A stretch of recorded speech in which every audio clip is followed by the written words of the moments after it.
Buenas tardes, bienvenidos a la jornada de la tarde del Encuentro Internacional de Filosofía y Estudios Literarios.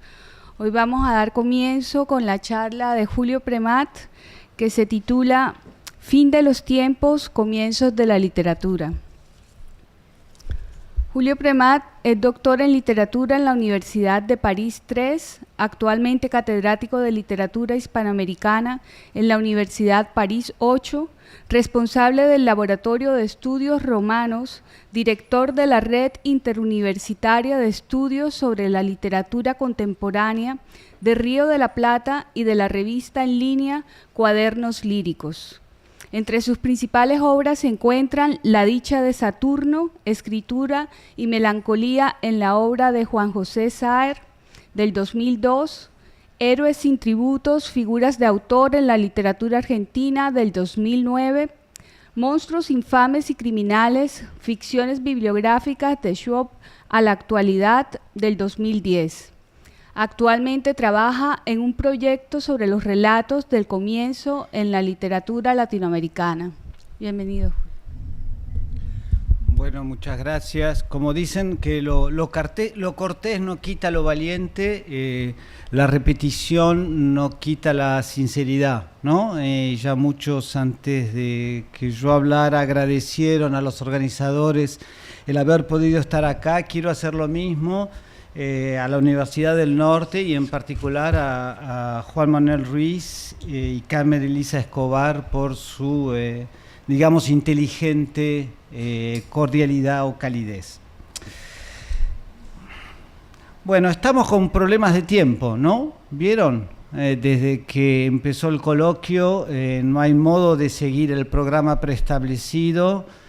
Tenemos siempre atraso, estamos apurados y cuando logramos hablar nos desesperamos por atribuirle sentido, ¿no?, al poco tiempo que tenemos, ¿no? O sea que estamos en una especie de performance, ¿no?, que materializa, ¿no?, la crisis del tiempo, como de la que se podría hablar.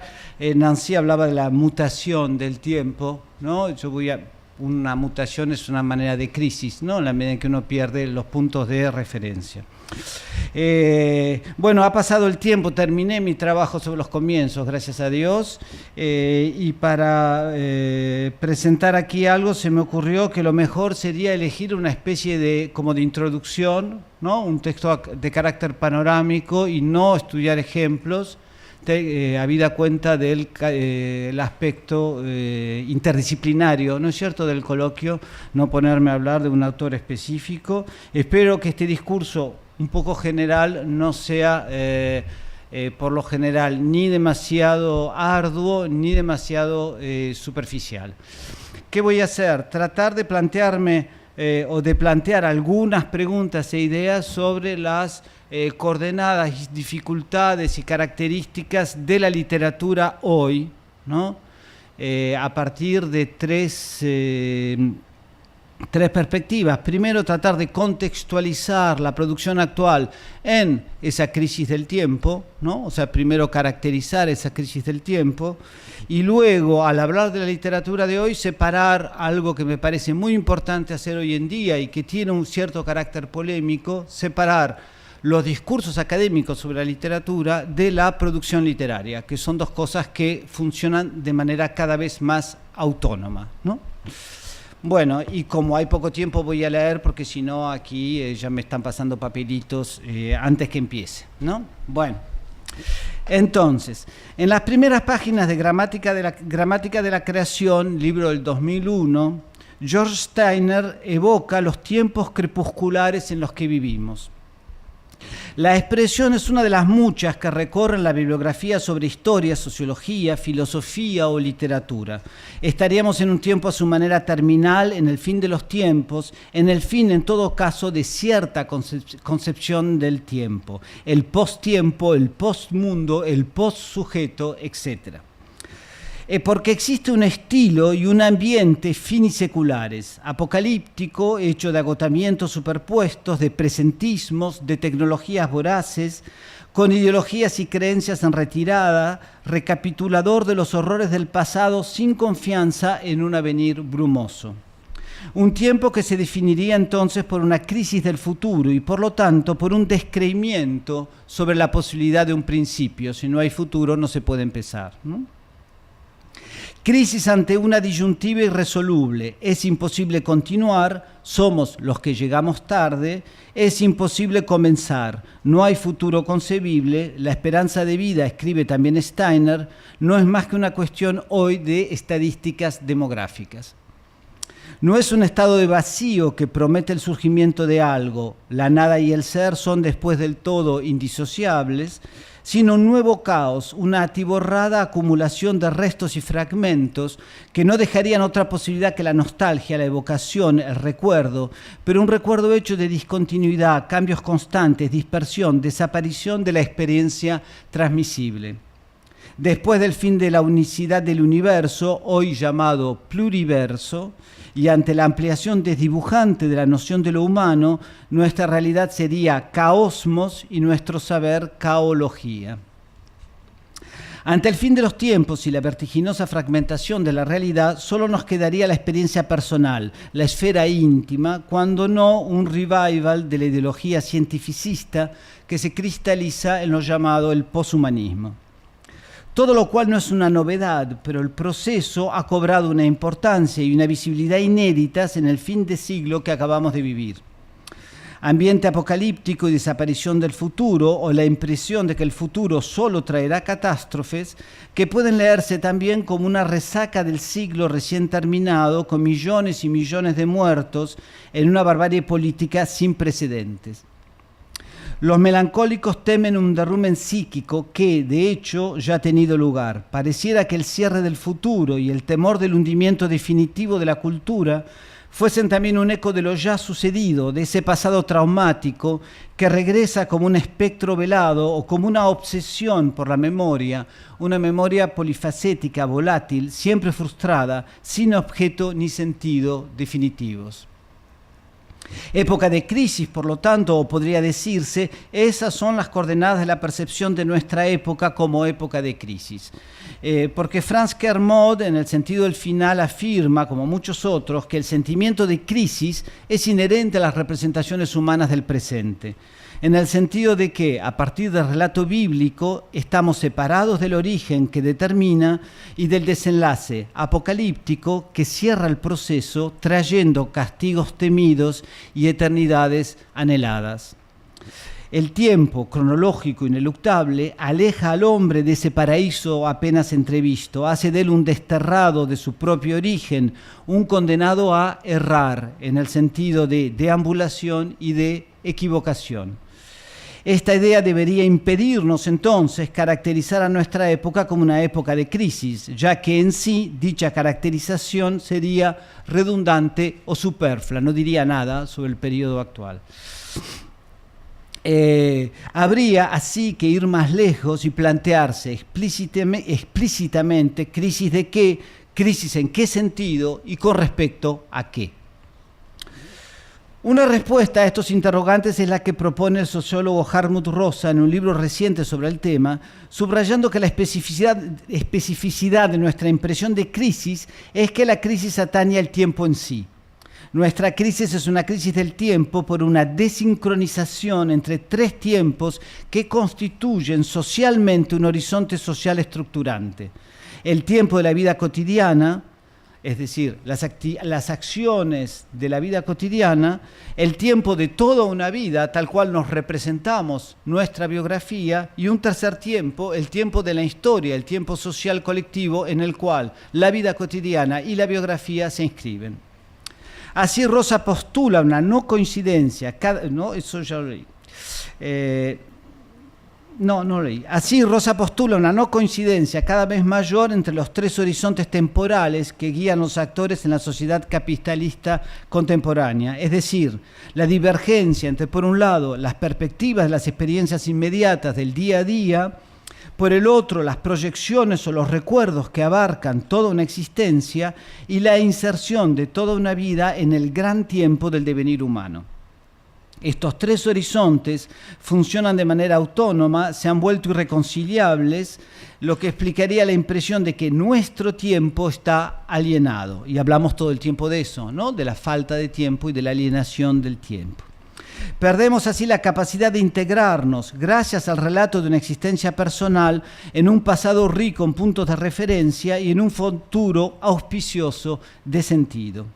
Las acciones humanas carecen de orientación y de una mínima estabilidad. Las dificultades para pensar fenómenos culturales a partir de esta situación no son ajenas seguramente a la falta de inteligibilidad de un tiempo que resulta ser múltiple en sus valores, desincronizado en su funcionamiento, contradictorio en sus manifestaciones.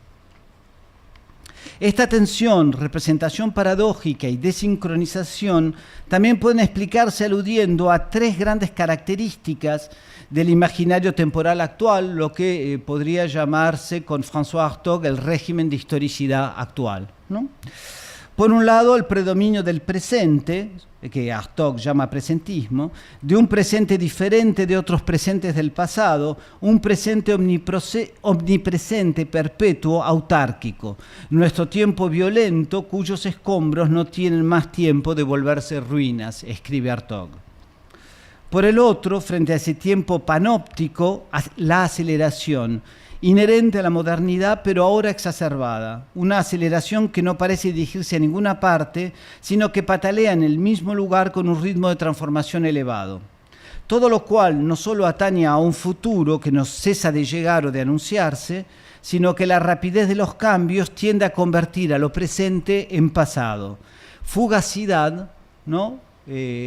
Carácter huidizo de las cosas en vez de la revolución que sostuvo durante tanto tiempo el imaginario moderno, ¿no es cierto? Revolución tecnológica, revolución social, revolución vanguardista. El pedido masivo de memoria, tercera idea, puede interpretarse como un fenómeno reactivo ante lo que antecede. El anhelo por la memoria es entonces una respuesta, aunque la memoria de la que se trata sea una memoria construida y transmitida compulsivamente, ese famoso deber, ¿no? Pierre Nora señala, entre muchos otros, es un lugar común lo que voy a decir, señala la presencia ambigua de esa memoria, ya que su carácter obsesivo revelaría su desaparición, digamos, funcional. La memoria tiende a perder su misión de cohesión colectiva y su función social de regulación de comportamientos para convertirse en un asunto privado, con una nueva economía de la identidad del yo. El pasado es discontinuo y arbitrario, el tiempo es mi tiempo, lo contemporáneo es lo que yo percibo y construyo como tal, y no tanto un marco colectivo de organización simbólica y semántica o una estructuración del mundo transmitida espontáneamente. Hannah Arendt, en un contexto muy diferente, ya escribe en las vísperas de la Segunda Guerra Mundial, cita una frase de René Char: nuestra herencia nos fue legada sin testamento alguno, y la comenta poniendo de relieve los traumas de filiación y de transmisión en ese entonces, en las postrimerías de la Segunda Guerra Mundial. Cito: el poeta alude al anonimato del tesoro perdido cuando dice que nuestra herencia nos fue legada sin testamento. Testamento también dice Arendt que es una carta del pasado al futuro, ¿no? El testamento es una linda definición. El testamento, al decir al heredero su legítima voluntad, lega las posesiones pasadas a un futuro.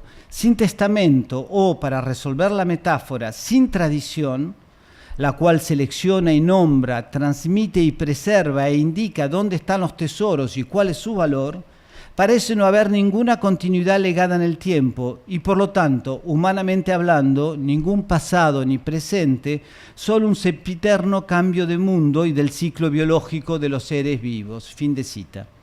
Nuestro tiempo, situado después de otro fin de los tiempos, sería análogo al que describe Arendt. Un tiempo que hereda sin testamento, construye y reconstruye sus tesoros, recuperando el pasado en conmemoraciones que intentan fijar un presente y pensar un futuro más allá del apresurado presentismo.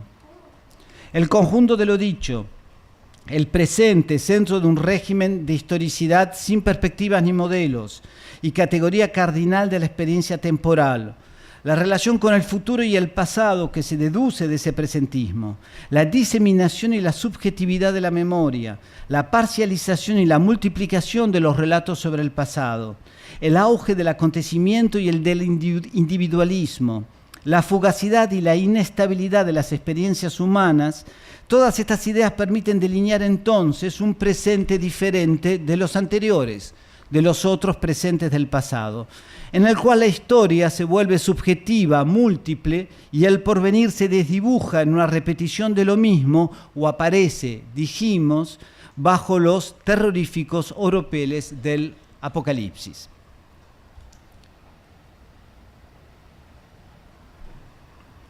¿Y la literatura? ¿Cómo integra esta crisis del tiempo? ¿Cómo reacciona ante ella? ¿La ilustra? ¿La ejemplifica? ¿Busca integrarla en modelos estéticos?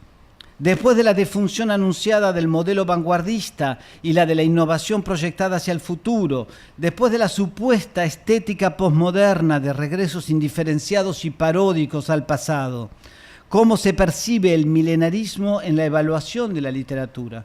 ¿Cómo la producción crítica piensa a la literatura hoy? Entonces, mi segunda parte sobre el discurso crítico, ¿no?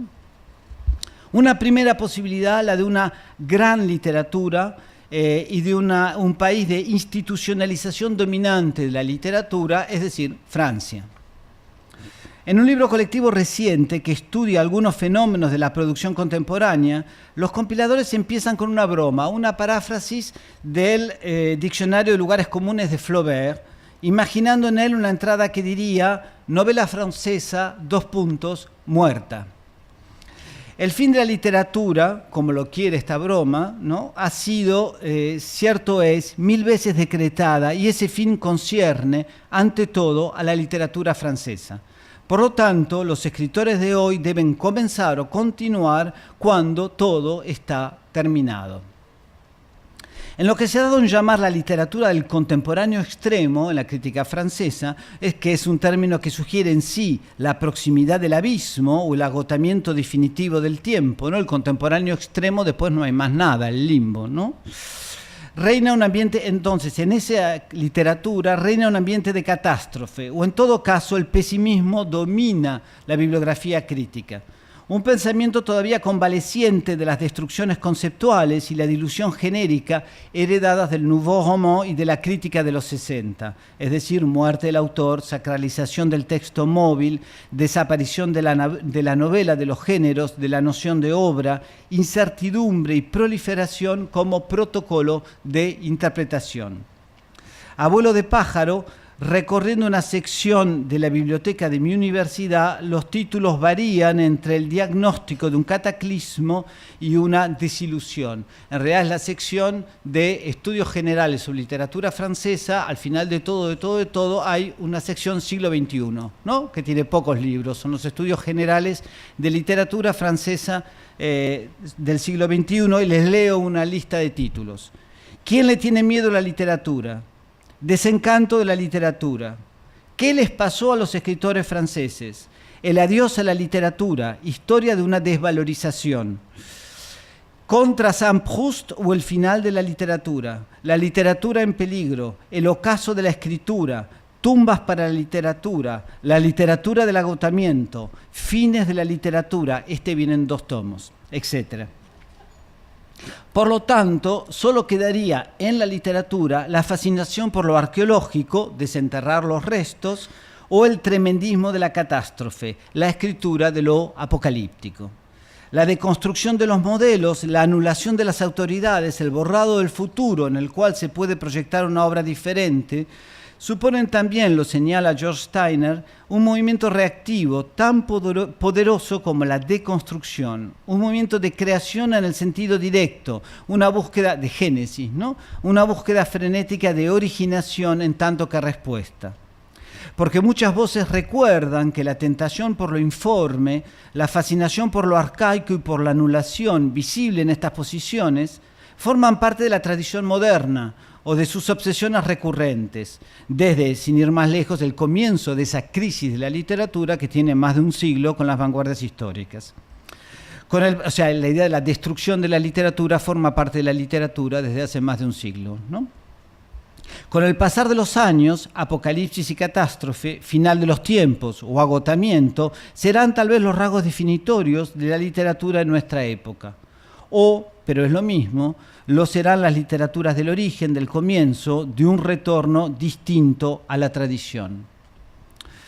En todo caso, hay quien postula, siguiendo esta hipótesis, que la crisis y el agotamiento conciernen la transmisión de los valores literarios, la literatura como lugar de cultura y de buen gusto en un sentido discriminante socialmente, concernirían los estudios cognitivos de los hechos literarios, es decir, los instrumentos y la pertinencia de ese tipo de pensamiento, del pensamiento crítico, concernirían la formación de los estudiantes en literatura, la literatura como carrera. Es decir, que la crisis sería la de la institución literaria, ¿no? No necesariamente la de la producción literaria, ¿no? O sea que lo que estaría en crisis es la institución. Si la escritura y la lectura no ocupan el mismo lugar que otrora, es Jean-Marie Schaeffer el que postula esto, no por eso ocupan un lugar menor, sino más bien podemos pensar un lugar diferente.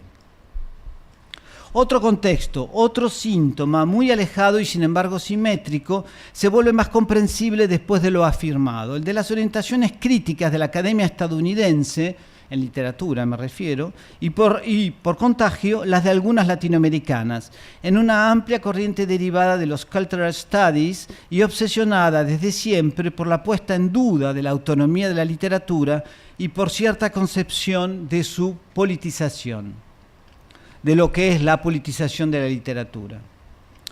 En ese caso constatamos un alejamiento explícito del texto literario. En algunos ejemplos, inclusive, las obras aparecen como soportes pretexto para desarrollos ideológicos, políticos o sociológicos, cuando no ecológicos o transatlánticos. Una base de casos para ir hacia otra parte, un terreno de observación de fenómenos sociales. Nadie puede poner en duda que la literatura piensa a su manera la ideología, la identidad sexual, la marginalidad o la memoria, al contrario, pero la literatura funciona aquí como un espacio de validación de protocolos elaborados en otros campos, fuera de ella. Los resultados pueden ser más o menos fértiles, sugerentes o novedosos, pero en todo caso la posición interpretativa que los sustenta ocupa un lugar abusivamente dominante y se hace en detrimento del estudio del texto, ¿no? Del lugar del texto.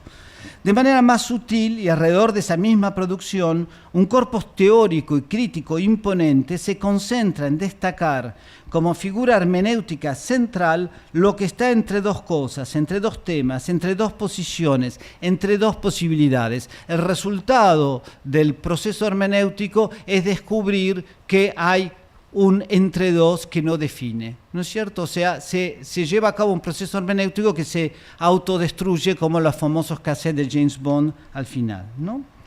Buscar sentidos es señalar una indeterminación entre el objeto y el sujeto, entre culturas, entre identidades, entre géneros literarios o sexuales.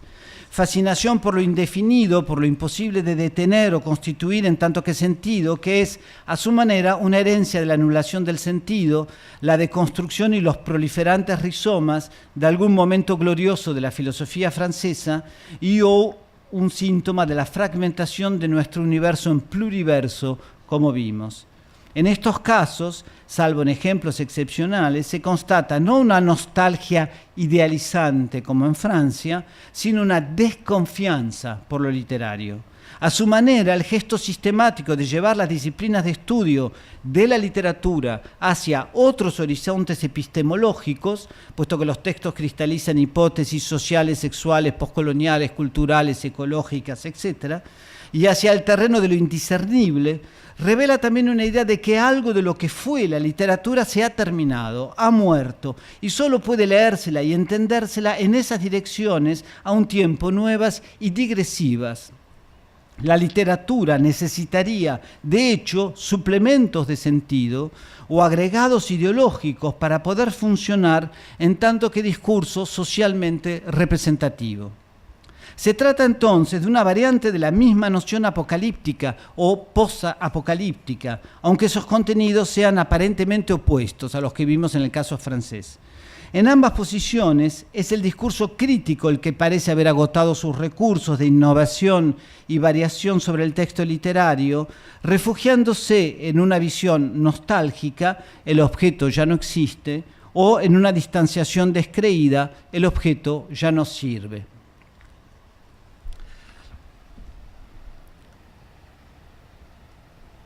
Bueno, y algunas notas sobre las obras de hoy.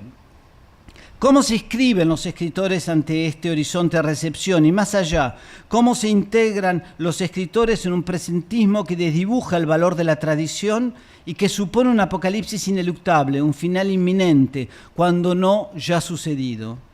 Por supuesto es difícil e imposible esbozar una respuesta sintética, pero me gustaría abrir algunas pistas y algunos tipos que funcionan como respuesta a los contextos establecidos antes. Porque sin ser ajenos o indiferentes a estas constataciones, los escritores resistieron o resisten.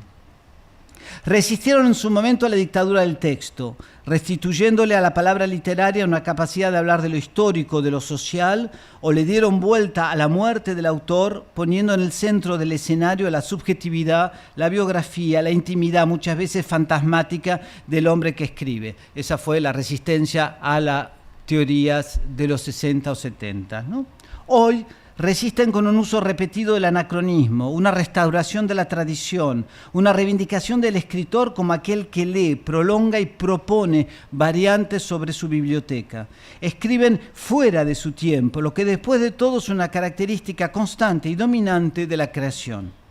O, más prosaicamente, vemos que se acentúa una escritura inactual, desde una posición que revitaliza los valores de esa biblioteca leída, rechazando lo ineluctable del final.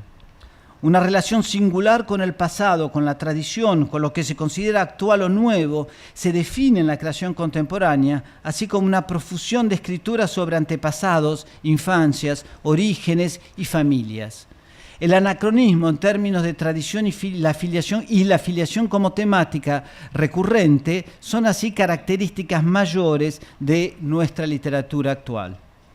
Porque el retorno del pasado, que se produjo después del agotamiento de las neovanguardias y de las revoluciones teóricas de los 60 y 70, se llevó a cabo en buena medida alrededor de la intimidad, lo autobiográfico y lo autoficcional, así como de la expansión de vocaciones de la infancia, las generaciones precedentes, las filiaciones, la nostalgia por tiempos recientes y, sin embargo, ya tan alejados, todo lo cual resulta revelador de los conflictos de lo contemporáneo, multiplicando e intensificando las figuras de lo perdido y los emblemas de lo obsoleto.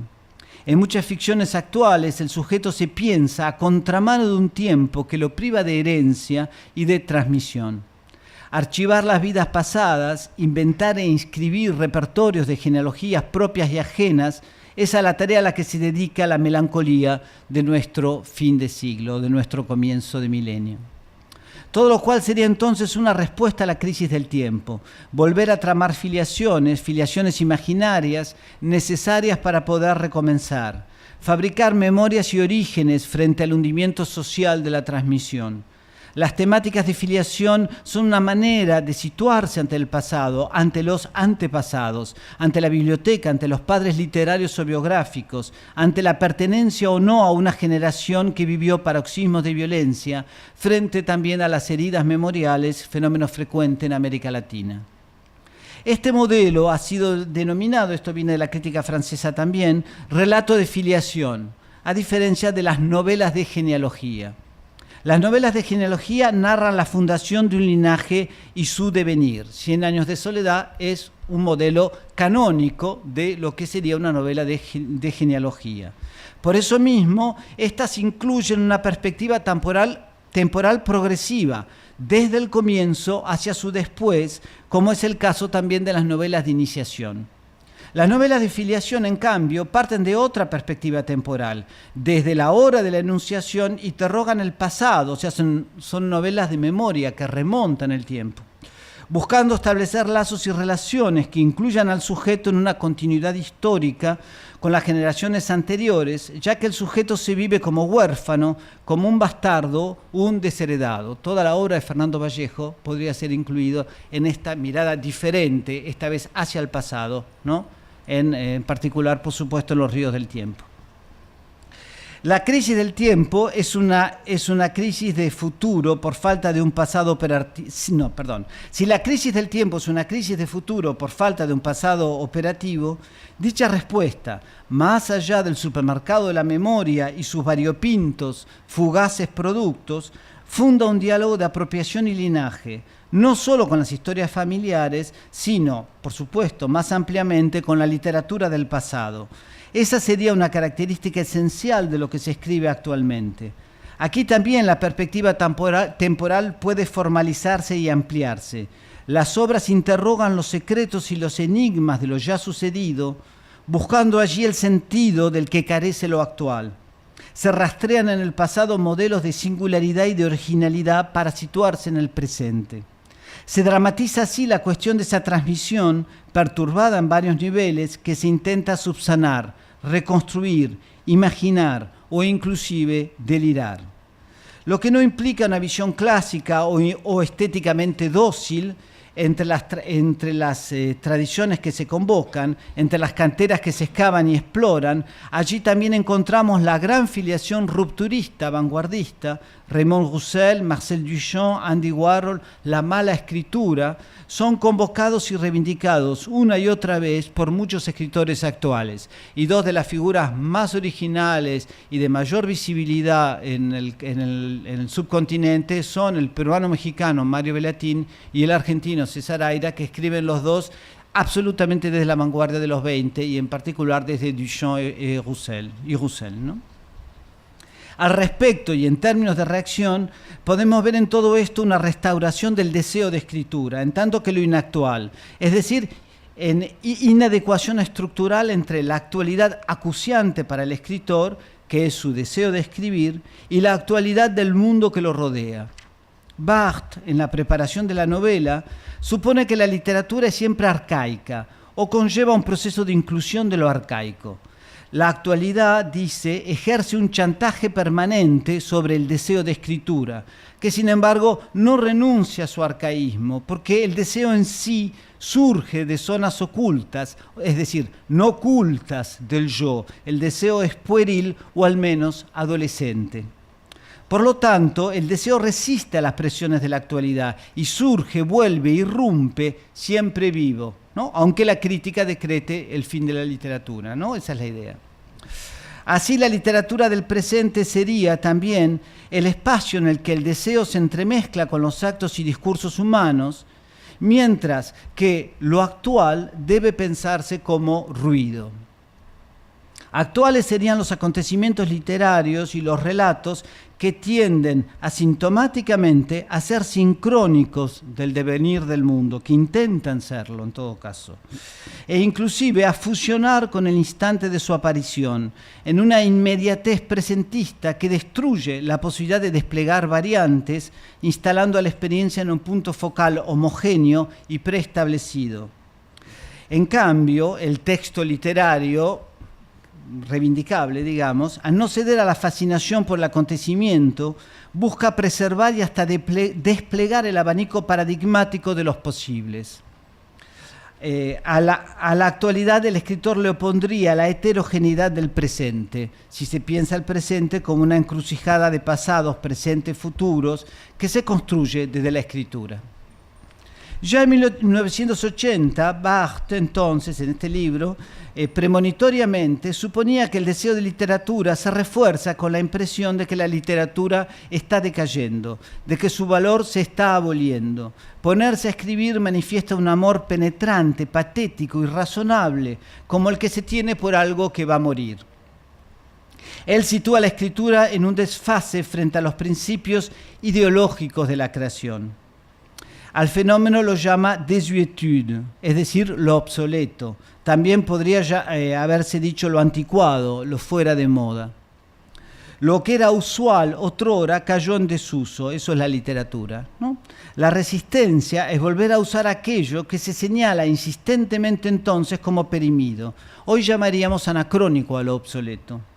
Y aunque la muerte de la literatura tan temida haya tenido lugar, quedaría el trabajo con los restos, el comienzo a partir del desenlace, ese lugar en el que el nudo se deshace y otras posibilidades se abren. Incluso después de una muerte quedan, ya se sabe, herederos que rechazan su época o viven con fantasmas obsesivamente presentes. Los espectros son también un origen, un mito de comienzo. Postulamos, y sería fácil demostrarlo, que escribir hoy implica lidiar con ese anacronismo, con lo obsoleto. Es decir, tomar posición ante el pasado, buscar en el pasado el fundamento, deshacerse de los imperativos del pasado o transformarlo en proyección rupturista hacia el futuro. Los escritores, como nuestro presente, tienen el rostro dado vuelta hacia atrás, lo que tampoco es excepcional en la historia de la literatura. Nacidos demasiado tarde o en los episodios más rabiosamente modernistas del siglo XX, demasiado pronto. Los escritores nunca son de su tiempo. Siempre trabajan en la brecha entre dos tiempos, entre dos plenitudes, una perdida, la otra inalcanzable. Pero seguramente algunas especificidades de nuestro presentismo agudizan el funcionamiento, llevándonos a interrogantes sobre el valor de lo contemporáneo, sobre el lugar de la tradición, el pasado canónico, y de la vanguardia, el pasado transgresivo, en la producción actual. O mejor, en las maneras de delimitar nuestra inactualidad, es decir, la manera en que los escritores de nuestro tiempo buscan situarse fuera de la tiranía de lo actual. En la literatura se manifiestan, por supuesto, las evoluciones sociales, aceleración, fluidificación del tiempo, cambios en las concepciones de la identidad, pero como contrapunto disonante, según el tan transitado ideal de lo moderno que propugnaba Baudelaire, integrar lo nuevo en el campo de la estética, combinándolo con tradiciones y valores anteriores, anacrónicos. Vemos hoy a la historia como devastación y pérdida, como memoria inacible, como una serie de institucionalizaciones inoperantes. La literatura expresaría ese conflicto, pero no en el sentido de una ilustración, sino en tanto que resemantización y desplazamiento. En particular, la escritura de la violencia social o la de la barbarie de las dictaduras en América Latina se inscriben en esa perspectiva. No la de intervenir en un debate ni tomar posición en los conflictos que la elaboración social de la memoria engendró, sino en una integración de esos procesos en el horizonte de una palabra literaria todavía posible, en un discurso alternativo, en el deseo de seguir proyectándose hacia el futuro, un futuro hecho, al menos, de escritura. Me parece que es a partir de estas constataciones que conviene interrogar las representaciones de la memoria histórica en los textos, no como ejemplos ni reflejos, sino como reconstrucciones y combinaciones de planos. O sea, una premisa doble. Primero, integrar las problemáticas memoriales en posiciones literarias. Luego, situarse en disonancia o ruptura con discursos dominantes para hacer también con ese pasado otra cosa. Comienzos de siglo y de milenio, los nuestros, que podrían significar, ¿por qué no?, una refundación de la literatura, simétrica a la que ya se operó a comienzos del siglo XX, después de otro fin de mundo, que fue el de la guerra 14-18, ¿no? Pero que iría en un sentido opuesto. No la novedad desde la destrucción y la búsqueda de lo nunca visto, sino la construcción desde restos y relecturas del pasado, de un pasado que sería lo inédito, lo todavía explorable. Por lo tanto, un retorno situado en los antípodas de lo posmoderno. Lo nuevo, entonces, encontraría su fundamento en evocaciones de fantasmas, de viejos nombres, de fórmulas a veces polvorientas. un buceo en el pasado, una posición de creación voluntariamente anacrónica y una exploración en filiaciones reales o fabuladas son quizás las coordenadas de un comienzo, de un nuevo comienzo, el de la literatura en este joven y angustiado milenio. Muchas gracias.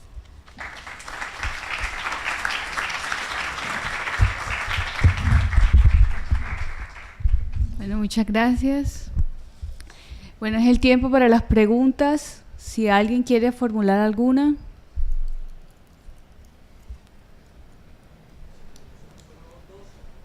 Vale, haremos 2 preguntas entonces, por favor.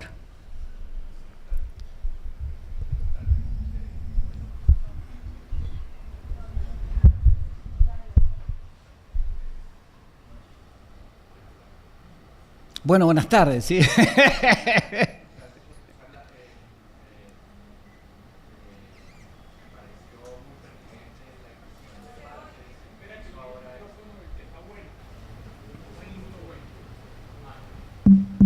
Una cita de Barthes donde habla de cómo ser de retaguardia es saber lo que está muerto y estar a la vanguardia significa amarlo, al revés, perdón, a la vanguardia es saber lo que está muerto y en la retaguardia amarlo aún, y de esa manera pues Barthes se sitúa en la retaguardia de la vanguardia, que sería un poco la posición de estos nuevos autores. Me gustaría, si es posible, que ahondaras un poco en la cuestión de la reivindicación de la escritura autobiográfica y sí, que te refirieras, si es posible, a posibles diferencias que existan entre Bellatín y Aira. Estoy pensando en El Gran Vidrio y no sé, Las Memorias de una monja. Bueno, el Gran Vidrio puede servir en realidad de respuesta a las dos cosas, ¿no? Porque en realidad lo que ha pasado es que ese fenómeno, si hay un fenómeno claro en la literatura de los 30 años, es la transformación y la explosión de lo que sería la literatura llamada vagamente autobiográfica, ¿no es cierto? Es decir, la literatura, lo autobiográfico ha ocupado todo el terreno, ¿no? A veces con la denominación de autoficción, ¿no? O sea, los protagonistas de las ficciones son los escritores con los nombres de los escritores, ¿no es cierto?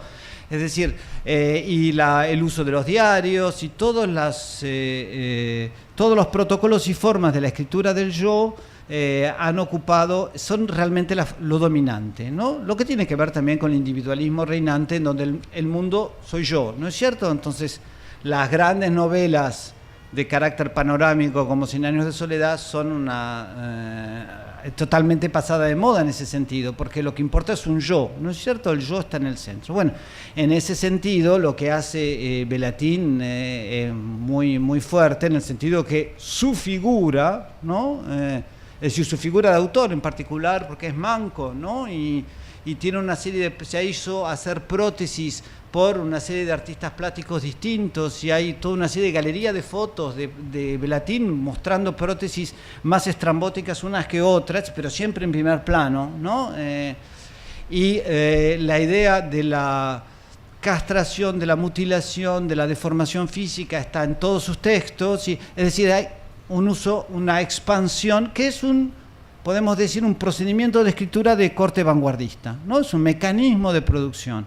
Y dentro de eso hay un libro que seguramente es el que me gustó más, el que mencionaste, que es El Gran Vidrio, ¿no? Que es un libro que alude por el título al cuadro de Duchamp, ¿no? Que está constituido de tres autobiografías. Se llama así, 3 autobiografías, lo que ya es un absurdo, ¿no? Es un juego vanguardista, porque normalmente uno tiene una sola vida, ¿no? No 3, y son 3 personajes distintos, ¿no? Y efectivamente hay allí, bueno, no puedo explicarlo, pero es un postulado de utilización formal, sino formalista, de la transgresión de género, la transgresión formal, la transgresión también del espacio-tiempo, etcétera. O sea, una utilización sistemática del absurdo como un mecanismo, y en los cuadros de Duchamp hay una serie de mecanismos, ¿no? Como una serie de mecanismos de escritura. O sea que es un libro que perfectamente, canónicamente, si se puede decir así, es un oxímoron, ¿no? Es vanguardista, ¿no? Es un libro canónico vanguardista, ¿no? Y al mismo tiempo, esa literatura no es una literatura paseísta nostálgica, es un mecanismo de escritura, es su producción. O sea, gracias a la vanguardia tan polvorienta, ¿no? Se puede escribir de nuevo, ¿no? O sea, se puede seguir escribiendo, ¿no? Bueno, nada, no sé si contesté, pero bueno, por ahí vienen los tiros. Es un libro maravilloso, El Gran Vidrio, sí.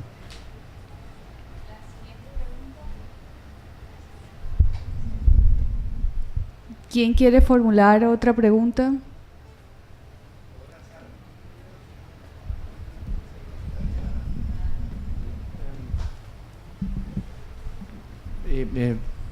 Yo trabajo mi trabajo versa sobre la autobiografía posmoderna hispanoamericana. No se te oye de nuevo. Trabajo sobre autobiografía contemporánea en Hispanoamérica y, sin embargo, se encuentran antecedentes, por ejemplo, en las autobiografías muy breves de Macedonio, a fotografiarse de Macedonio. De alguna manera, Macedonio anticiparía todo este movimiento de la literatura contemporánea, a pesar de ser claramente un escritor vanguardista. Sí, no, sí, por supuesto, el recién venido de Macedonio, ¿no? Tiene que ver todo esto con claro, el problema es que la crítica literaria necesita la cronología, ¿no? Y la relación causa-efecto y la determinación de lo que está antes para poder pensar la literatura, y así se disocia de la producción, ¿no? Es decir, esos principios la alejan de la producción. Una de las ideas es que hay algo nuevo que no estuvo antes, ¿no? Y que tiene que haber algo nuevo y que antes no había, porque si no, ¿cómo enseñamos a los estudiantes, ¿no? La literatura, si todo estuvo antes y está después, y entonces ¿dónde situamos a cada escritor, ¿no? Es la famosa frase de Brecht que decía que cuando se rebelaron los alemanes contra el Partido Comunista, que el Partido Comunista tenía que cambiar de pueblo, ¿no es cierto? Nosotros teníamos que cambiar de escritores, ¿no? Puesto que no corresponden a las etiquetas. No, y evidentemente en ese sentido, pero la crítica literaria dice, o la crítica de la autobiografía dice justamente que entramos en la era del recelo frente a la autobiografía, la desconfianza, ¿no? O sea, que no se cree en la verdad ni en la sinceridad, y eso ha terminado desembocando en una escritura, una proliferación de la autobiografía delirante, de la autobiografía imaginaria. Ya se sabe que no es verdad, ya se sabe que todo es relativo, entonces puedo escribir lo que quiero, ¿no? Bueno, muchas gracias. Recordamos, ahora viene la siguiente ponencia, a nombre la va a hacer Juan Evangelista Moreno, de la Universidad del Valle, y es titulada Memoria y Desmemoria en la novela histórica de Germán Espinosa.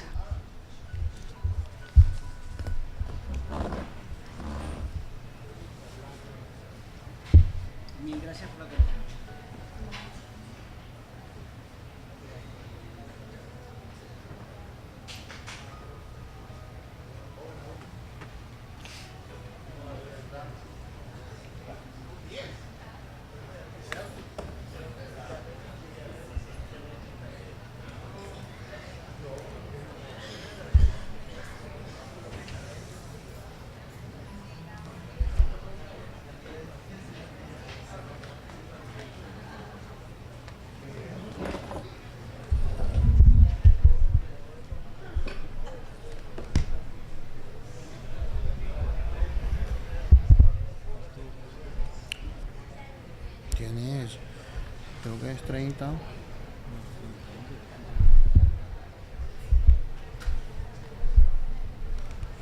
Sí. 30 y 35.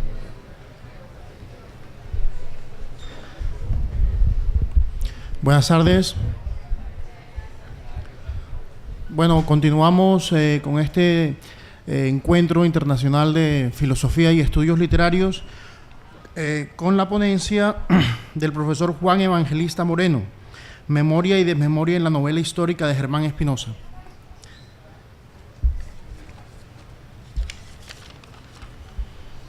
El profesor Juan Evangelista Moreno es doctor en estudios iberoamericanos de la Universidad de Bordeaux III, Michel de Montaigne, y especialista en literatura colombiana y problemáticas de la interculturalidad. En la actualidad es profesor titular de la Escuela de Estudios Literarios de la Universidad del Valle y miembro del grupo de estudios, el grupo de investigación Nación, Cultura, Memoria de la Universidad del Valle. El profesor Moreno es autor de los libros, bueno, varios, uno se llama Crónicas de Indias y la expresión americana, La cepa de las palabras, un ensayo sobre la relación del universo imaginario Uayú y la obra literaria de García Márquez. Otro libro se llama Gabriel García Márquez, Literatura e Interculturalidad. Y finalmente, en 2011, Narrativas de la oralidad cultural en el contexto colombiano, una introducción. Entonces los dejo con el profesor Juan Evangelista Moreno y esta interesante ponencia sobre las novelas del maestro Germán Espinosa. Buenas tardes, agradezco mucho a la Universidad del Norte la invitación. Afortunadamente yo no voy a hablar de la literatura de este milenio, sino del otro milenio, del anterior milenio. Voy a tratar de defender la siguiente idea. Si hay algo que se pueda llamar literatura nacional, literatura colombiana, en las últimas 3 décadas del siglo pasado habría existido una problemática particular a la que se enfrentaron los novelistas colombianos. Es una problemática con relación a el tiempo nacional. Quiere decir que no voy a abordar El signo del pez, porque solamente voy a abordar 2 novelas de Germán Espinosa y tratar de entender a Germán Espinosa y esas novelas de Germán Espinosa dentro del conjunto de la literatura colombiana y el conjunto de escritores colombianos en esas 3 últimas décadas del siglo XX y su relación con el tiempo nacional.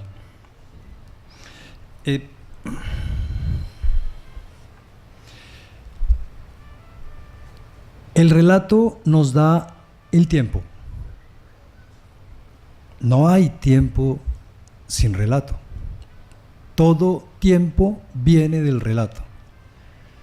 Habría entonces que preguntarse ¿de dónde viene el tiempo? Les pido que recuerden ayer en la pantalla, en esta pantalla vimos al profesor Jean-Luc Nancy revelarnos la etimología de la palabra francesa para decir ahora, es decir, maintenant. Nos decía con no solamente la explicación de la etimología, sino también con su gestualidad, que maintenant venía del latín que quería decir main tenant, algo que se tiene en la mano. Y si ustedes estaban aquí y observaban esa gestualidad suya, también implicaba main donnant, la mano daba. Es decir que la transparencia etimológica de esta palabra nos situaba más o menos en el hecho de que si hay una instancia que nos da el tiempo, esa instancia es sobre todo eso, tiene y da, tiene y da. El tiempo sería esa instancia que finalmente, yo veía que él estaba utilizando una metáfora, es un interrogante, ¿cuál es la instancia que nos da ese tiempo?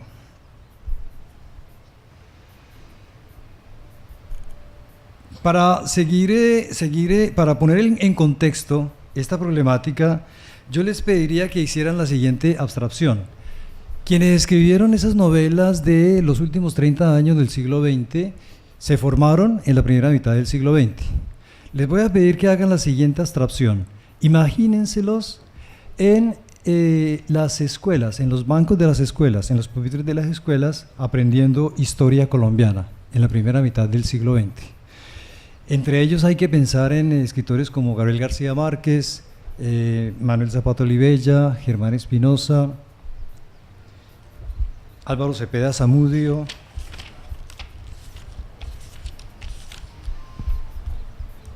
Bernardo Valderrama Andrade. ¿Qué tipo de historia fue el que aprendieron en los bancos de las escuelas y los colegios e incluso las universidades, donde les hablaban de eso que se llama la historia nacional, que sin duda tenía lugar en algo que es correlativo, que es el tiempo nacional? ¿Qué tipo de historia les enseñaban? ¿Qué tipo de historia aprendieron? Sin duda, lo que aprendieron, lo aprendieron de el manual de historia que era obligatorio desde 1911, cuando fue publicado por primera vez. Me refiero a la historia de Colombia para la enseñanza secundaria y el compendio de la historia de Colombia para la enseñanza en las escuelas primarias de la República, de Henao y Arrubla. Fue una obra que ganó un concurso de la Academia Colombiana de Historia. Fue la única obra que se presentó al concurso y lo ganó. Y ahí así, con ese manual, se enseñaba la historia. ¿Qué tipo de historia se enseñaba? ¿Qué tipo de historia aprendieron ellos con ese manual de historia? Voy a citar, a propósito, por ejemplo, de Gonzalo Jiménez de Quesada. Fue sin duda alguna el más notable de los conquistadores de nuestro país. Su carácter era altivo, constante en las penalidades y generoso. De Cristóbal Colón. Era Cristóbal Colón alto de cuerpo, la fe inquebrantable en Dios y el amor a la religión llenaron aquella privilegiada alma. De los misioneros. Las heroicas virtudes de los misioneros cristianos que sacrificaron mucho la vida para llevar la luz del Evangelio a los salvajes. ¿Qué tenemos ahí? Tenemos una historia apegada a unos principios, a una axiología. Es la historia del nacionalismo. Ese texto está ligado a otro texto. Ese otro texto, que es, digamos, el texto de referencia y el gran marco que le sirve de referencia al nacionalismo, es la Constitución Política de 1886, que comienza diciendo que Colombia es un país consagrado al Sagrado Corazón de Jesús. Ese texto, que también puede ser tomado como un relato, dice también que en Colombia no hay sino una lengua, la lengua española. De modo que si se habla de lo nacional y del tiempo de lo nacional, el relato que nos habla de eso nos está diciendo que es un tiempo privativo de una especie de sujeto homogéneo. Así como la Constitución del 86 es un catecismo de exclusión, el libro de Henao y Arrubla hace otro tanto. Nos habla de un tiempo nacional, que es un tiempo nacional donde se reconoce solamente a un sujeto homogéneo, el sujeto criollo, católico, heterosexual, que habla español, que por supuesto tiene ciertas calidades esenciales que lo hacen ciudadano. Bueno, así les enseñaban la historia nacional a los colombianos de la primera mitad del siglo XX, y yo sitúo ahí a los escritores de la segunda mitad del siglo XX en Colombia. Esa manera de contar el tiempo, de organizar el tiempo o de nacionalizar el tiempo, el pasado nacional, es llamada por el historiador francés François Furet la historia teleológica.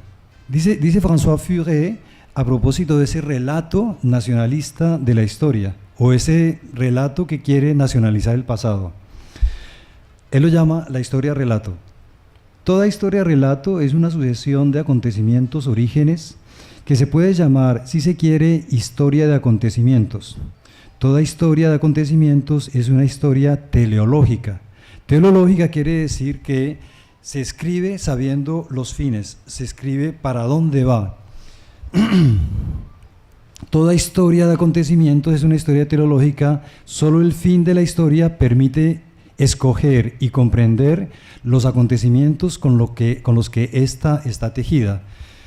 De modo que se escribe la historia prediciendo el pasado para que ese pasado justifique el porvenir de unas élites que gobiernan, dominan y tienen toda la intención de no solamente construir un relato que garantice una idea sobre el pasado, sobre el presente, pero también y sobre todo sobre el futuro, un futuro que dé continuidad a su dominación. En otro momento dice François Furet sobre la historia teleológica. Este fin, puesto que es una historia de los fines, este fin puede ser muy diferente según las historias y los temas que ellos han elegido contar. Estuvo mucho tiempo envuelta en la apologética religiosa o la edificación moral, que están hoy pasadas de moda. No se puede decir otro tanto de la exaltación de la potencia o de la conciencia nacional, que continúa siendo una de las grandes razones de ser de la historia relato. Después de haber sido sin duda su impulso fundamental, todos los pueblos tienen una necesidad de un relato de los orígenes y de un memorial de la grandeza que sean al mismo tiempo garantías de su porvenir. Y agrega François Furet,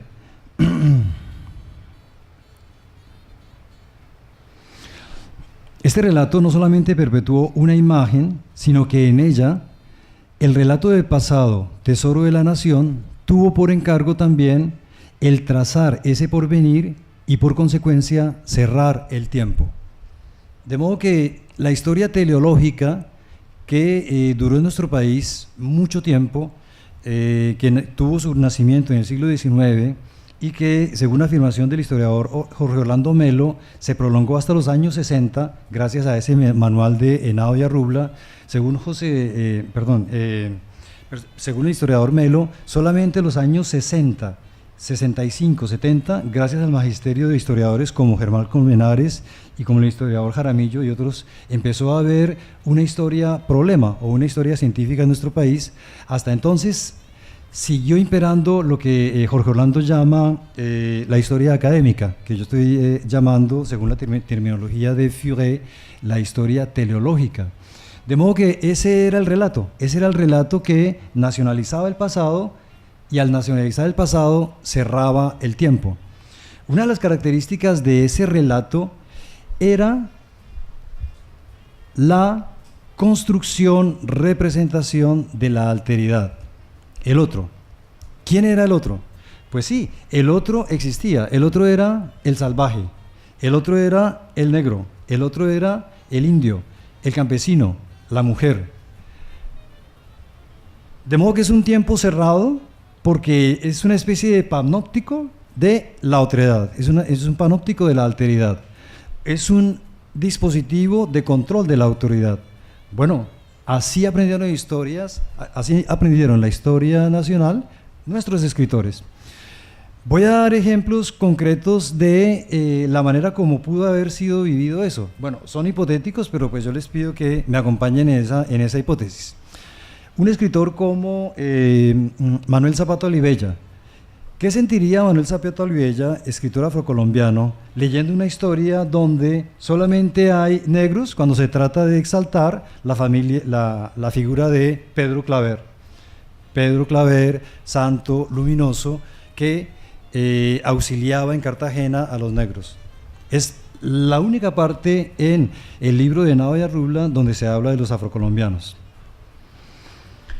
¿Qué sentiría Gabriel García Márquez leyendo o aprendiendo la historia de su país en un libro de historia donde los indios eran nombrados como salvajes, como los que debían ser civilizados? Gabriel García Márquez, que hasta sus 8 años, fecha en que debió dejar su casa de infancia, que es la casa de Aracataca, en esa casa él vivió en un universo bicultural. Desde siempre, desde su nacimiento, allí había, la servidumbre estaba compuesta por miembros de la civilización Wayuu, que en esa época eran esclavos. En dos declaraciones que podemos encontrar, la una en la segunda parte de Vivir para contarla y la otra en otra entrevista que él dio en el año 94, él afirma esto: yo vivía al lado de los indígenas. En Vivir para contarla dice él: mi abuela quería despistarme utilizando palabras wayuu, pero la pobre ignoraba que yo conocía mejor el wayuu que ella porque yo vivía más al nivel de los indios. ¿Qué sentiría García Márquez al leer una historia del tiempo nacional cuando se hablaba de los indios como salvajes, que había que civilizar, siendo que esos indios pertenecían a su mundo, el mundo de la vida en el que nació? El mundo de la vida donde se formó su primera edad intelectual. Bien, los ejemplos serían doy otros ejemplos, por ejemplo, el caso de Bernardo Valderrama Andrade, que es antropólogo. Es un antropólogo que luego escribió la novela El Gran Jaguar, publicada en 1991. ¿Qué sentiría él que estudió antropología y que luego escribe esa novela, que es una novela sobre las civilizaciones que viven en la Sierra Nevada de Santa Marta, conociendo este tipo de historia? De modo que a mí me parece que lo que sucede en este conjunto de escritores es la firme decisión de enfrentarse a ese tiempo nacional de la historia teleológica. ¿Cómo se van a enfrentar a ese tiempo nacional? Yo diría que hay muchos recursos que podemos encontrar en diferentes novelas. Por ejemplo, en La Casa Grande, Álvaro Cepeda Zamudio en La Casa Grande utiliza en uno de los capítulos de la Casa Grande está constituido por el decreto que es expedido antes de la masacre de las bananeras, el decreto por el cual se declara partida de malhechores a los huelguistas de la huelga bananera. Con pequeñas transformaciones que le hace Cepeda Zamudio, lo incluye como uno de los capítulos. Lo cierto es que en el conjunto de la novela, donde tenemos un espectro polifónico de ese momento, en ese lugar, cuando tiene lugar la masacre de las bananeras, logra el efecto de quitarle jerarquía y relativizar enormemente esa supuesta verdad del poder, y logra, darnos un universo de diversidad, de pluralidad, de suerte que el lector entiende el momento histórico, el tiempo histórico, no como ha sido entendido desde el tiempo del Estado, desde el tiempo de la nación, desde el tiempo del relato teleológico, sino como un tiempo más abierto. Yo creo que finalmente estos novelistas lo que han hecho es combatir la idea de un tiempo cerrado y abrir el tiempo para darle acceso a la alteridad, lo otro. De suerte que en La Casa Grande encontramos muchas voces, muchos actores, muchos personajes, muchas circunstancias que nos dan cuenta de un mundo polifónico, un mundo que no está sujeto a la tiranía o la obediencia de ese relato monológico de la nacionalización del tiempo nacional. Creo que en 100 años de soledad, en ese episodio, en La peste del insomnio, cuando Pilar Ternera, han perdido la memoria, Pilar Ternera lee las cartas a los aldeanos de Macondo no para leerles el futuro, no para adivinarles el futuro, sino para adivinarles el pasado. Creo que García Márquez está haciendo una irónica mención a la manera como se ha hecho la historia teleológica, que no se ha escrito para comprender el tiempo del pasado, el pretérito que funda el presente y que abre la idea de un futuro, sino que el tiempo de la historia nacionalizada, del relato teleológico, ha sido un tiempo una historia que lo que ha hecho es predecir el pasado para fortificar el proyecto político de las élites, las mismas élites que escribían ese relato de la historia nacional. Bien, ese es el contexto donde yo quiero situar la obra de Germán Espinosa.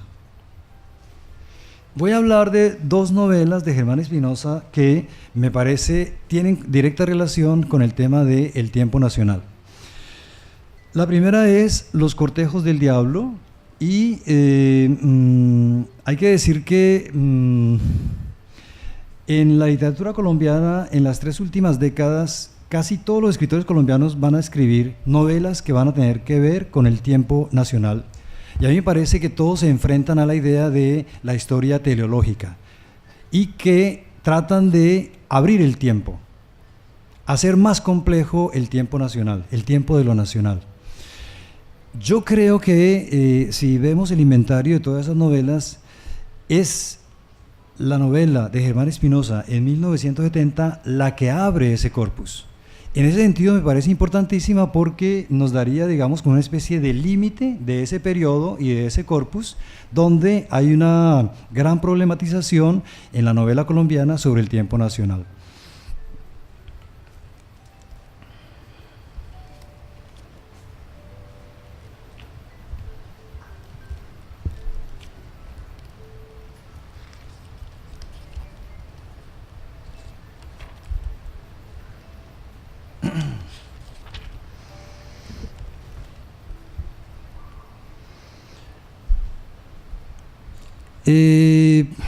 Mi compañero de mesa ayer leía una cita de Juan José Saer sobre lo que hacen los novelistas con el tiempo. Los novelistas juegan con el tiempo, no creen que haya una verdad del tiempo. Yo voy a leer una cita, una reflexión que hace Germán Espinosa sobre ese asunto de el tiempo de la historia. Es una cita que está tomada de un libro de ensayos de Germán Espinosa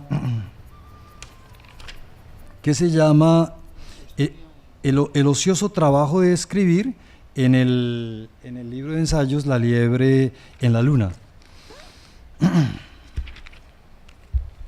Dice Germán Espinosa: todos tenemos de qué vengarnos, y la literatura puede resultar una manera aceptable y aún noble de hacerlo. Pienso que si de algo toma venganza el escritor, es de su niñez. Para uno vengarse de su niñez o del pasado de su raza, no basta evocarlos ni representárselos, sino que es necesario conjurarlos. Yo creo que en esta declaración podrían verse representados la gran cantidad de novelistas contemporáneos de Germán Espinosa. Es decir, que la suya es una actitud de combate contra el relato teleológico del tiempo nacional, combate contra el tiempo cerrado, combate contra el desconocimiento de la alteridad, combate contra una idea de nación que ha cerrado el tiempo y ha impedido al otro, al supuesto salvaje, al afrocolombiano, al indio, a la mujer, al campesino, al que no es católico, al que no es letrado, al que le ha impedido participar en el gobierno, en la polis, y que ha hecho del relato nacional un dispositivo político para fortificar un proyecto de poder de lo que Ángel Rama llamaba la ciudad letrada. En la ciudad letrada, una de las características que Ángel Rama le da a, digamos, ese funcionamiento de las naciones, esa emergencia de las naciones latinoamericanas en el siglo XX, es el hecho de que prácticamente esas ciudades letradas son gobernadas por una especie de clase sacerdotal que se caracterizan no por pertenecer a una religión, sino porque son los dueños de la escritura. Han continuado el tiempo colonial, han pasado al tiempo republicano y sin embargo han seguido una especie de monopolio de la letra. Es una clase sacerdotal y digamos que son fundacionales, son fundadores. El documento escrito es una semántica fija, y así lo dice Ángel Rama, de las instituciones, y por supuesto esa semántica física encierra el tiempo.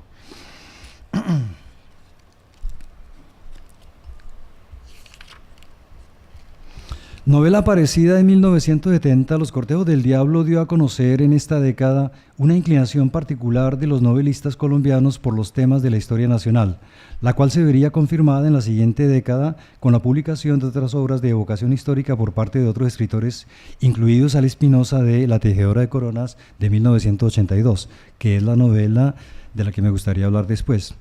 Construcción verbal de una época y de un espacio, esta invención suya de Cartagena de Indias entra a participar de la relación de conflicto con el pasado que mantiene el autor. En su conjuración, que se quiere vengadora, nos trae del pasado el espectro de esta ciudad, iluminado por una idiosincrasia que le va, gracias al arte del novelista cartagenero, como si le fuera propia. La Cartagena de Indias del siglo XVII, plaza fuerte del Imperio Español y sin lugar a duda lugar de braceo y enfrentamiento de las ideas procedentes de todos los horizontes, se nos aparece nueva y llena de vida, suscitándonos la etimología de su nombre, que antes de ser el de una ciudad de España o la Cartago africana, fue en lengua fenicia Car Adash, ciudad nueva, nombre de una ciudad fundada por el primer gran imperio de navegantes del Mediterráneo en la isla de Chipre. Y sí, Cartagena es nueva. Y es nueva porque tal vez, como en ningún otro lugar del virreinato, es el lugar privilegiado de encuentro de lo diferente. Por supuesto, están las instituciones del imperio, pero está el resto. Están los esclavos y está el, digamos, sustrato poblacional amerindio. De suerte que es el primer lugar fuerte de la avanzada de la conquista y la colonización, y sin duda será un lugar que tiene muchísima presencia en la historia, en el desarrollo de la historia tanto de la colonia como de la república. Quiero insistir en esto porque Cartagena también es el escenario de la penúltima novela de García Márquez, Del amor y otros demonios en la colonia. Y también porque el historiador cartagenero Alfonso Múnera, en su libro El fracaso de la nación, postula que el relato de la nación hecho por las élites de la nueva república fue un relato que en cierta medida fue confeccionado para combatir desde la capital el surgimiento o las rivalidades entre la élite que había, la élite republicana de Bogotá con la élite republicana de Cartagena.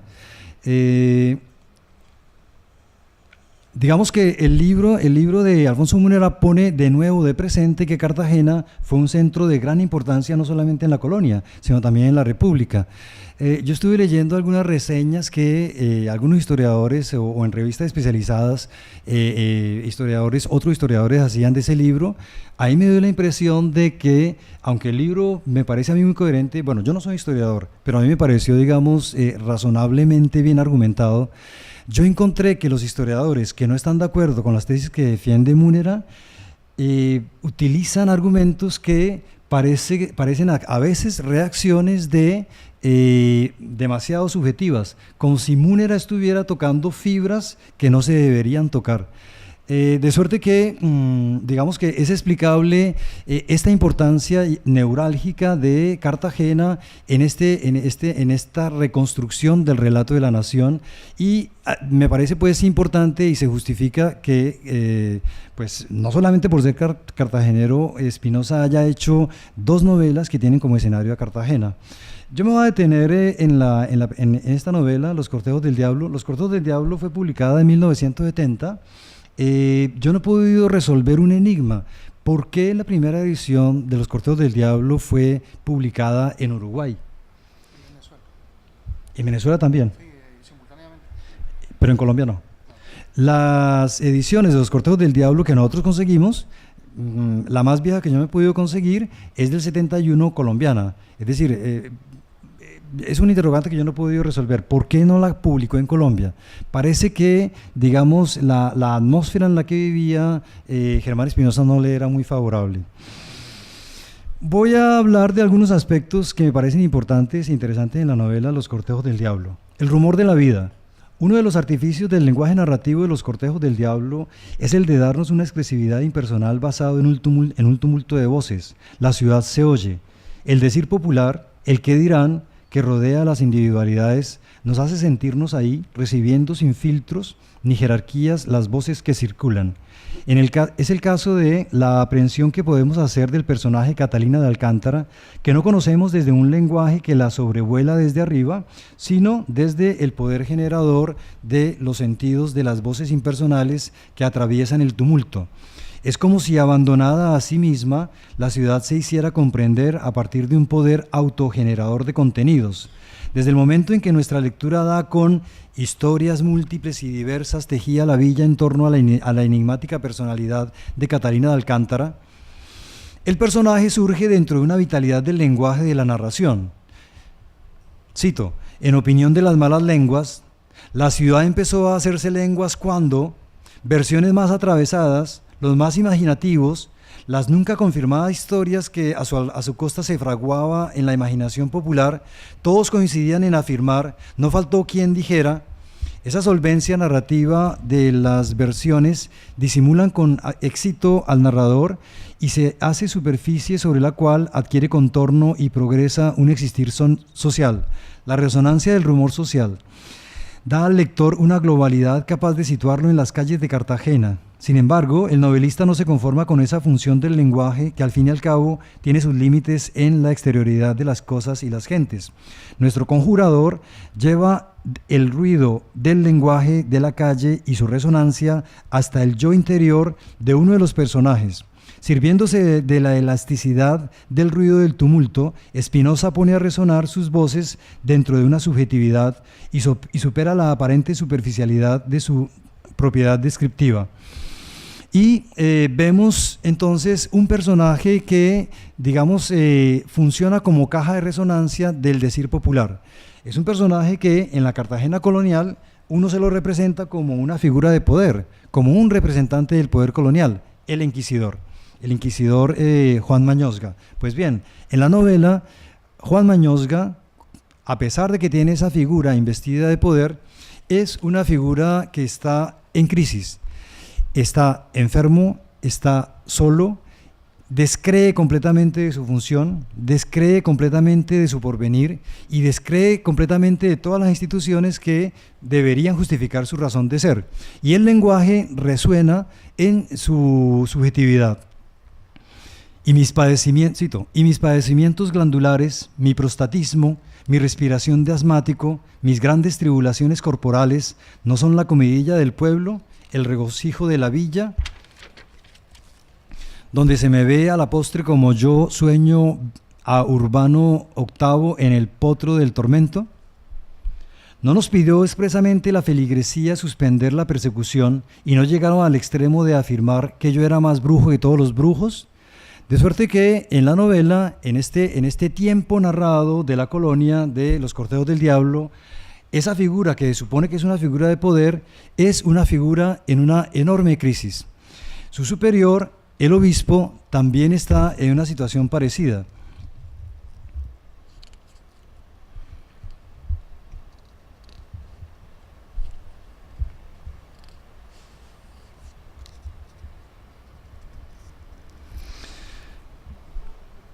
Las enunciaciones del obispo, en primera persona. Nadie vive la vida que escogió ni la muerte.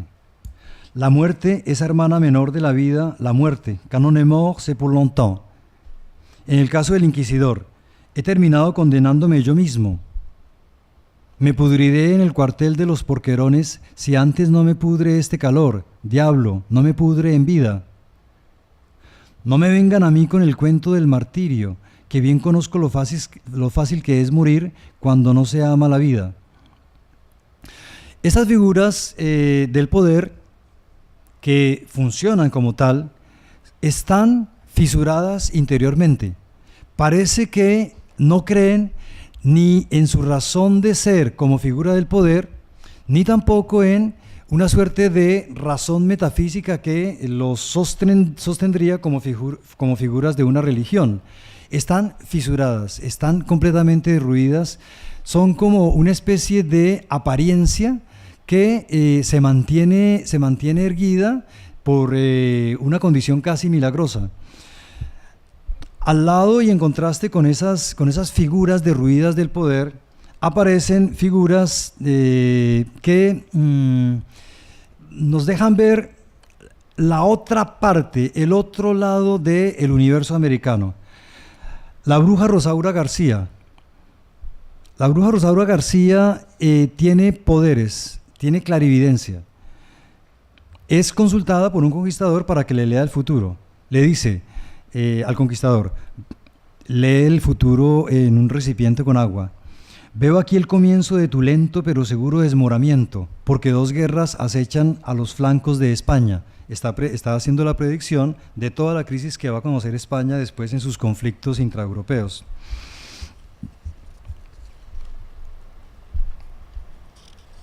En La Bruja García, el autor encuentra otra fuerza espiritual, esta vez salida del gran tiempo, para encarnar otro poder ante la historia que se está haciendo y que resiste y pervive más allá de la muerte de Luis Andrea. Su voz y su poder parecen nutrirse de fuerzas sagradas. Cito: un discurso que a todos dio la impresión de estarle siendo dictado por una voz perdida en la bruma temporal, por la memoria de un ancestro enrollado como culebra del Edén en los palos de bálsamo en las encinas cubiertas del adhesivo polvo de los años. En ella existe una conciencia que quiere hablar al mundo y cambiarlo. Cito: por eso pensaba en ilustrar al mundo sobre la importancia y la necesidad de la brujería, en expandir a los 4 vientos, antes de su muerte inevitable, la voz de su clarividencia, soltar su premonición sobre las plazas. De suerte que, si las figuras del poder imperial, el inquisidor y el obispo está fisurada y están en crisis, es porque viven en un universo, el universo americano, donde emergen fuerzas de lo otro, lo misterioso, lo no controlable, lo que se les opone e incluso lo que amenaza vencerlos en ese horizonte colonizado que no está tan dominado por el imperio. Y el escenario de la Cartagena da lugar a una especie de mini movimiento social de exasperación de esas contradicciones. Y es ella la Bruja García, la que moviliza ese movimiento, esa realidad social. Cuando ella dejó flotar aquella única frase que de una misteriosa forma compendiaba su querer y su imposición enérgica: vamos a marchar sobre la Plaza Mayor para que vean que a los brujos todavía no nos han clavado una estaca en el pecho. Y voy a tratar de leer reproduciendo un poco, digamos, la afortunada composición de esa prosa de Germán Espinosa, porque es muy musical. Yo siempre he tenido la impresión de que esa novela se lee con el oído, porque es muy musical. Leo este párrafo como pretendiendo dar un ejemplo de esa musicalidad. Y treparon todos en una gran carreta tirada por mulos y hacían gran algarabía y sacaban música de los caracoles, los rondadores y los pífanos y utilizaban cuernos de bueyes para ir pregonando su paso y folgaban dentro de la carretera e inventaron la canción del carro charro y asombraron al mundo y se dirigieron sobre las ruedas chirriantes y desequilibradas a la Plaza Mayor de la muy ilustre villa. Quienes no conozcan la novela se la recomiendo porque todo este proceso de crisis del imperio termina en la situación bien paradójica de que Cartagena es vencida por el otro polo, la otra polaridad. La otra polaridad es Tolú. Se supone que han expulsado a los brujos de Cartagena, pero los brujos se han refugiado en Tolú y finalmente el Mañozga, el inquisidor, es vencido, es derrotado. Y la novela termina Mañozga elevado por los aires yéndose para Tolú. De suerte que el universo colonial que representa en esta novela Germán Espinosa es un universo colonial donde se fisura completamente el proyecto imperial y las fuerzas de América se oponen con éxito a el tiempo de la dominación europea y empieza a ser, digamos, rimado el tiempo americano en la contradicción, lo que viene de América y lo que viene de España. La novela es una corta novela, termina dejando muchos cabos abiertos, pero su gran característica, me parece a mí, es la polifonía. Ese elemento me parece, digamos, es necesario resaltarlo, porque 12 años después va a publicar la novela que es la novela célebre de Germán Espinosa, La tejedora de coronas, publicada en 1982. Creo que lo más frecuente es que de Germán Espinosa se conozca La tejedora de coronas y no se conozca Los cortejos del diablo. Es una lástima porque, a mi parecer, la tejedora de coronas es un cambio estilístico y una propuesta novelística completamente diferente. Ya tengo muy poco tiempo, pero voy a señalar, digamos, los rasgos que me parece que hacen de la novela La Tejedora de Coronas una novela completamente opuesta a la novela Los Cortejos del Diablo. La novela La Tejedora de Coronas es una enunciación en primera persona desde una subjetividad, la subjetividad de Genoveva Alcócer.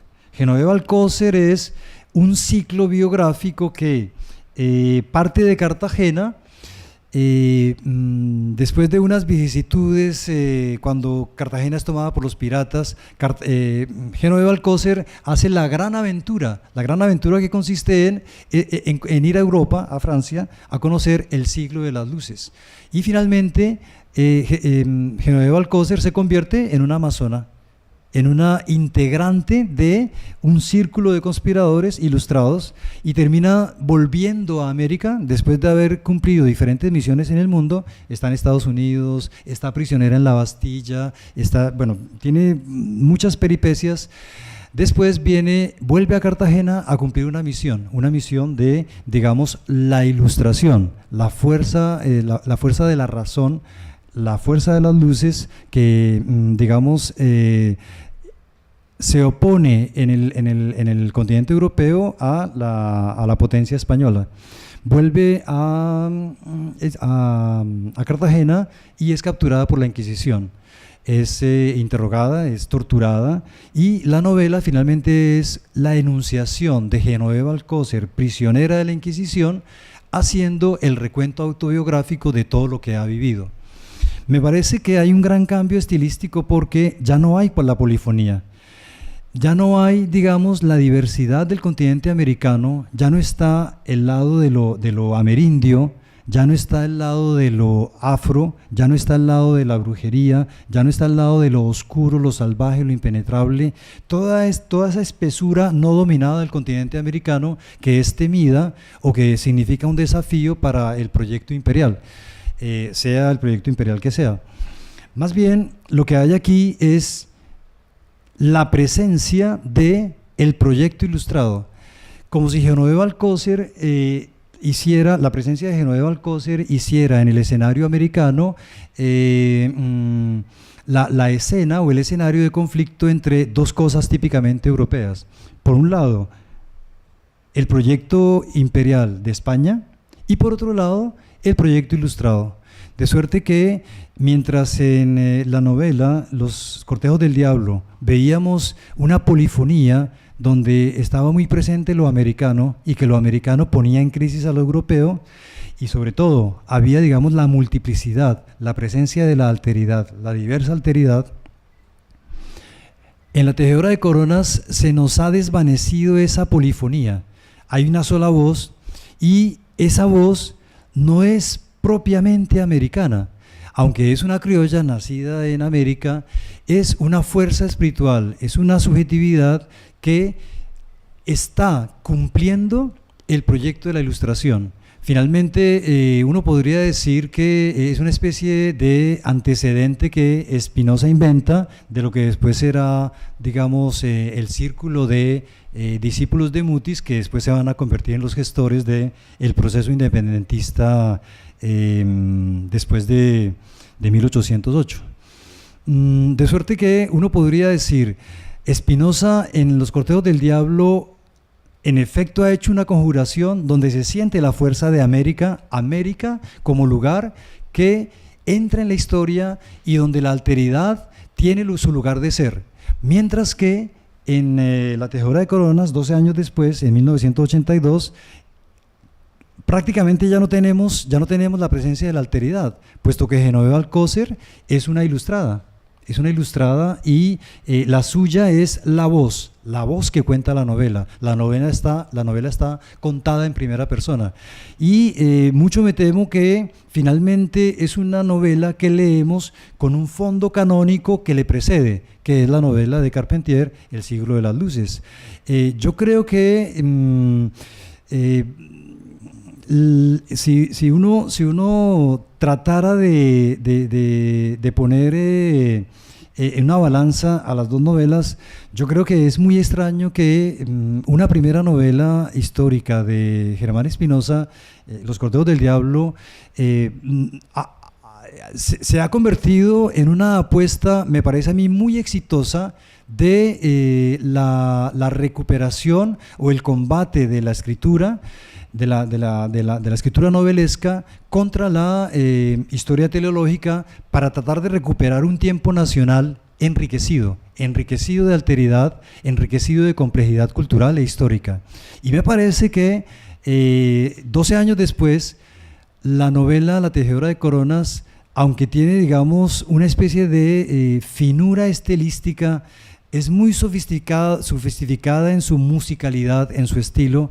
Me parece que ideológicamente perdió la gran apuesta que había dejado muy viva la novela del 70, Los Cortejos del Diablo. Por eso yo hablo de memoria y desmemoria en Germán Espinosa.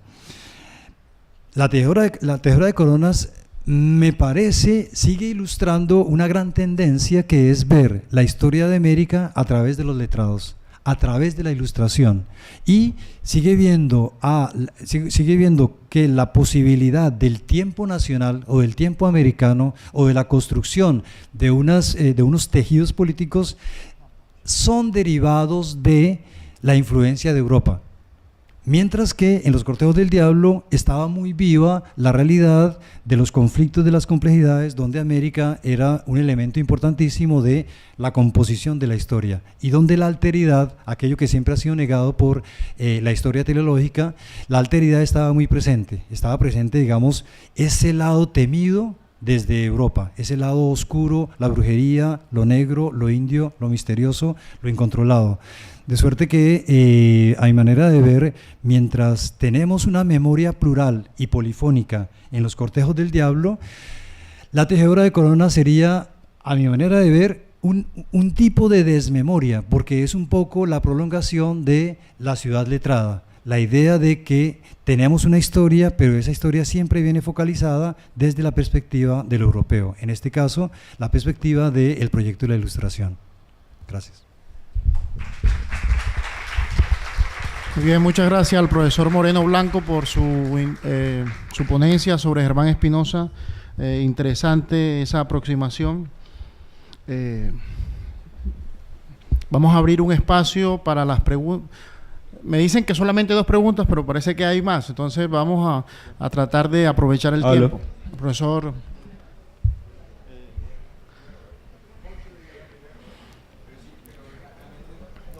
Sí. Bueno, un par de preguntas al profesor Villalón y luego una pregunta más. Muchas gracias. Muy precisa la pregunta, ¿no? Primero, ¿cree usted que esa visión teleológica de la historia nacional, del tiempo nacional, sigue vigente hasta hoy o hay alguna voz distinta? ¿Ya? Quiero agregar matizar un poco. Aquí hay 2 grandes historiadores que miraron el tiempo nacional de una manera distinta. Uno es Carlos Angulo Valdés, mirando el pasado indígena, formado en la Escuela Normal Superior, que no es la Academia Colombiana de la Historia. Con todo el respeto, yo soy miembro de la Academia Colombiana de la Historia. Y el otro es José Agustín Blanco Barros, que escribe sobre la colonia con una visión totalmente distinta. Es decir, y eso debido a la Escuela Normal Superior de Bogotá. Yo creo que habría que matizar un poco. No toda la historia que se escribe o las miradas al pasado son de una manera teleológica. Pienso también de que a fin de siglo, yo creo que todavía muchos importantes historiadores, por ser marxista o querer ser marxista, también tienen una visión teleológica de la historia, es decir, con un final feliz, ¿ya? O cristiano con un final apocalíptico, ¿no? Entonces, la pregunta, entonces, ¿siguen vigentes hoy y esas visiones teleológicas de la historia? ¿O hay algunas voces fuera de Germán Espinosa? ¿Habrían otras o no? Alternas, diferentes a esa visión. Bueno, depende de qué estamos hablando, ¿no? Estamos hablando de la narrativa novelesca, la ficción novelesca. ¿La ficción novelesca o estamos hablando de los discursos disciplinarios de estudio de la historia? Bien.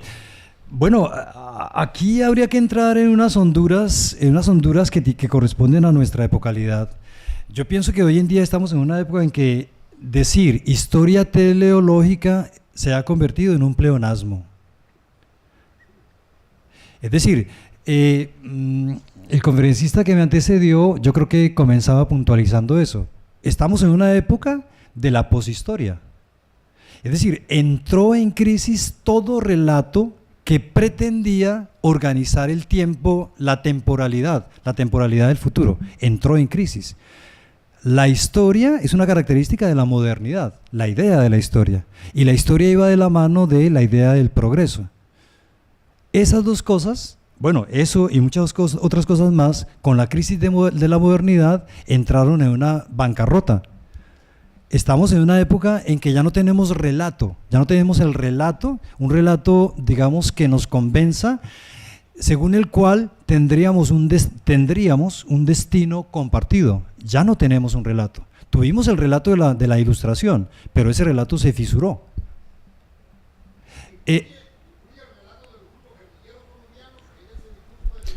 Yo creo que sí, porque a mi entender, todo relato que pretenda organizar el futuro con un relato, es decir, Marx cayó completamente en esa visión teleológica. Y me parece pues que el relato del marxismo es un relato que las guerrillas pretenden, digamos, compartir o hablar a nombre de ese relato. Cayeron en la pretensión de tener el relato. Este es el relato y hacia allá vamos. Es la idea del progreso, No, estamos en una época en que es muy difícil defender un relato sobre el futuro o un relato que se pueda compartir universalmente. Y me parece que esa es la importancia del discurso novelesco. Finalmente, yo creo que si entendemos la teleología de la historia como una manera de ficción, la narrativa novelesca enfrenta esa ficcionalidad de lo teleológico con su propia ficcionalidad. Nos hace ver que es un combate entre ficciones, un combate entre relatos, porque la historia es un relato. La historia de la modernidad es fundamentalmente un relato. Siguiente pregunta, siguiente y última. Bueno, usted había explicado que en la época de Gabriel García Márquez se había dicho que ellos habían tenido una educación diferente a la que nosotros tenemos actualmente. Digamos que ellos les decantaban más que nada lo que se había vivido en Colombia en el siglo XIX y en el siglo XX. Y eso había servido como base para muchas de sus novelas y de varios escritores. Ahora, lo que yo pregunto es si, por ejemplo, yo quiero escribir un libro que narre sobre cierto acontecimiento de la historia de Colombia, y teniendo en cuenta que he tenido una información diferente a la que ellos tuvieron, tal vez más avanzada, con más detalles o con menos detalles, o que literalmente no nos han contado algo, quiere decir que si yo escribo un libro sobre eso, voy a seguir pierdo la esencia de lo que quiero transmitir, porque es por el simple hecho de que no tengo la misma información que ellos. Es decir, es como si comparando, me refiero a la narrativa de ficción, comparando la información que tenemos en la actualidad, teniendo en cuenta que ha habido tanto cambios políticos como cambios económicos, como lo había dicho el profesor, está la FARC, la guerrilla y los conflictos de paz. Quiere decir que si un escritor en ese momento hubiera escrito algo sobre ese tema y lo comparáramos con algo que yo supuestamente voy a escribir, dando el ejemplo, quiere decir que se pierde la esencia como tal de la historia, aunque falte información. Bueno, lo que pasa es que yo he querido prescindir de esa palabra historia, creo que no lo he logrado. Hablemos de relato, ¿no? Hablemos de relato. Mira, tú perteneces a una época muy diferente a la época a la que pertenecieron estos autores de las novelas de las que yo estoy hablando. Por ejemplo, García Márquez o Germán Espinosa. Tú vives en un país que tiene una constitución que dice que somos un país pluricultural. Eso implica unas políticas del reconocimiento. Hace que sea fundamental en el relato de esta nación que te ha tocado en suerte.